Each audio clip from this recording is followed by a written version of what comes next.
Saudara-saudara terkasih, selamat pagi. Salam jumpa lagi dalam Sabda Siap Saji Senin 18 Januari 2021. Marilah berdoa dalam nama Bapa, Putra, dan Roh Kudus. Amin. Allah Bapa yang Maha Agung, Engkau telah mengutus seorang Imam Agung yang sudi hidup seperti kami. Kami mohon bimbinglah kami beribadat kepadamu yang benar. Demi Yesus Kristus Putra-Mu dan pengantara kami kini dan sepanjang masa. Amin. Tuhan bersamamu dan bersama rohmu. Inilah Injil Yesus Kristus menurut Markus. Dimuliakanlah Tuhan. Waktu itu murid-murid Yohanes dan orang-orang Farisi sedang berpuasa. Pada suatu hari datanglah orang-orang kepada Yesus dan berkata, murid-murid Yohanes dan murid-murid orang Farisi berpuasa, mengapa murid-muridmu tidak? Jawab Yesus kepada mereka, dapatkah sahabat-sahabat pengantin pria berpuasa selagi pengantin itu bersama mereka? Selama pengantin itu ada bersama mereka, mereka tidak dapat berpuasa. Tetapi waktunya akan datang, pengantin itu diambil dari mereka, dan pada waktu itulah mereka akan berpuasa. Tidak seorang pun menambalkan secari kain yang belum susut pada baju yang sudah tua. Karena jika demikian, kain penambal itu akan mencabiknya. Yang baru mencabik yang tua, sehingga makin besarlah koyaknya. Demikian juga tak seorang pun mengisikan anggur baru ke dalam kantong kulit yang sudah tua. Karena jika demikian, anggur tersebut akan mengoyakkan kantong itu, sehingga baik anggur maupun kantongnya akan terbuang. Jadi anggur yang baru hendaknya disimpan dalam kantong yang baru pula. Demikianlah Injil Tuhan, terpujilah Kristus. Puasa. Ada berbagai macam puasa. Ada puasa Senin Kemis, hanya makan segumpal nasi. Ada yang berpuasa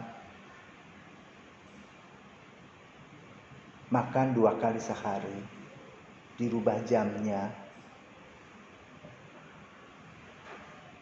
Dari sekitar jam 4 pagi selesai makan, sampai kemudian jam 6 sore baru makan kembali tanpa makan dan minum. Namun ada juga model puasa yang lain. Sekali setahun pantang dan puasa. Dan itu yang dilakukan dalam gereja Katolik. Rabu Abu yang nanti pada tanggal 14 Februari dimulai. Di mana pantang makan. Biasanya kita pantang mundur. Pantang makan daging. Yang kita senangi selama 40 hari. Tetapi caranya adalah berbagai macam cara. Yang satu dari jam 4 pagi sampai jam 6 tidak makan, tidak minum. Tapi akibatnya perut atau usus kita beristirahat dan harus diisi dengan buah-buahan lebih dulu sebelum kita memulai makan. Sehingga dengan demikian pengeluaran bertambah. Ada model puasa yang hanya berkatakan antang. Sambal tidak boleh makan selama 40 hari. Yang dinikmati, yang kita senangi dilepaskan, tidak dinikmati. Rabu Abu dan Jumat Suci kita tidak makan, tak puasa betul. Artinya tidak makan daging sama sekali. Maka ada yang betul-betul puasa. Artinya tidak makan sama sekali. Pagi hanya minum, malam baru makan. Apa sih arti puasa? Itu kan tadi cara puasa. Arti puasa adalah mengekang keinginan diri, mengekang nafsu-nafsu jasmani.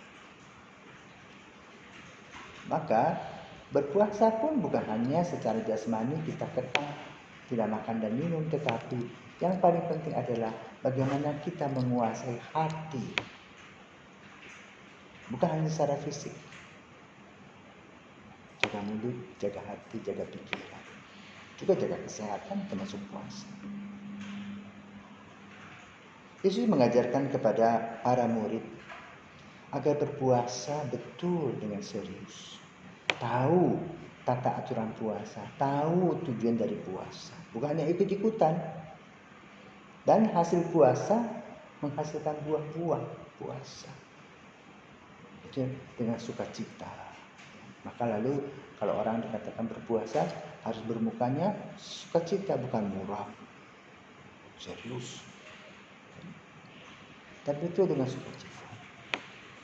Nah, puasa yang kemudian diambil oleh gereja Katolik adalah puasa ya Rabu dan Jumat Suci dan pantang.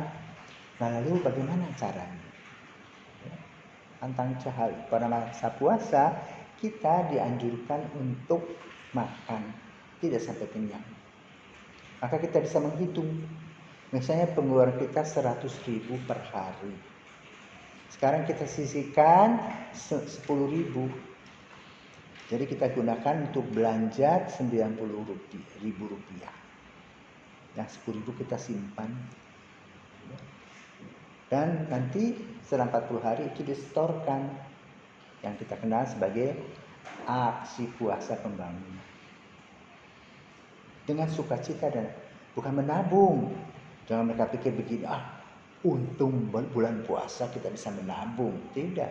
Justru apa yang kita dapatkan yang menjadi hak kita sudah kita berikan kepada orang lain. Yang kita berikan melalui gereja yang disebut dengan aksi puasa pembangunan. Berapapun. Maka hitungan sekarang dengan uang. Kalau dulu dengan jumput beras, artinya ketika kita mau masak kita ambil 1 jumput, 2 jumput. Sekarang dengan untuk uang. Bagaimana rasanya seorang ibu mengatur uang yang 100.000 itu sekarang 90.000 rupiah saja. Nah, sekarang juga kita belajar dari COVID. Pemasukan tidak ada, pengeluaran terus. Tabungan yang kita miliki ambil terus, kita gali terus. Banyak orang yang sudah mulai kelaparan, artinya puasa terpaksa karena memang tidak ada makanan. Itu sebetulnya bukan puasa, terpaksa. Puasa itu kewajiban, kesadaran. Maka Yesus tadi menekankan. Ketika Yesus masih ada bersama mereka, nggak akan ada puasa, karena ada sukacita. Tapi ketika nanti saatnya tiba, murid-murid berpuasa. Benar. Setelah berjalan dalam waktu, ketika Yesus disalibkan, mereka betul terasa bahwa mereka harus berjuang melawan ketakutan. Mereka harus berjuang untuk bagaimana mengkoordinir dengan baik, seperti Yesus melakukannya. Ketika orang susah datang, bagaimana mencari jalan keluar dan solusi. Nah, bagaimana mengajar mereka untuk mengekang diri, mengekang mulut dan hati. Tidak mudah. Tapi tidak mustahil di hadapan Tuhan. Maka mari saudara terkasih, kita belajar untuk berpuasa, mengekang diri, lidah kita, pikiran kita, hati kita. Untuk terus terbuka kepada Yesus dengan sukacita. Sehingga kata-kata yang dikatakan anggur baru harus dengan kantong baru, semangat baru. Segala-galanya baru di dalam terang Roh Kudus. Hidup yang lama, pikiran yang lama dibuang, diganti dengan hidup dalam cinta kasih Tuhan. Sehingga puasa betul bermakna untuk melaksanakan cinta kasih dan belas kasih. Selamat pagi, mari kita berdoa. Allah Bapa kami Maha Pengasih, kami bersyukur atas anggur baru yang kami terima, atas semangat baru, yakni Roh-Mu yang Kau curahkan ke dalam hati kami, agar kami dapat menaruh cinta kasih sebagaimana Engkau sendiri, milik Yesus Tuhan dan antara kami, kini dan sepanjang masa. Amin.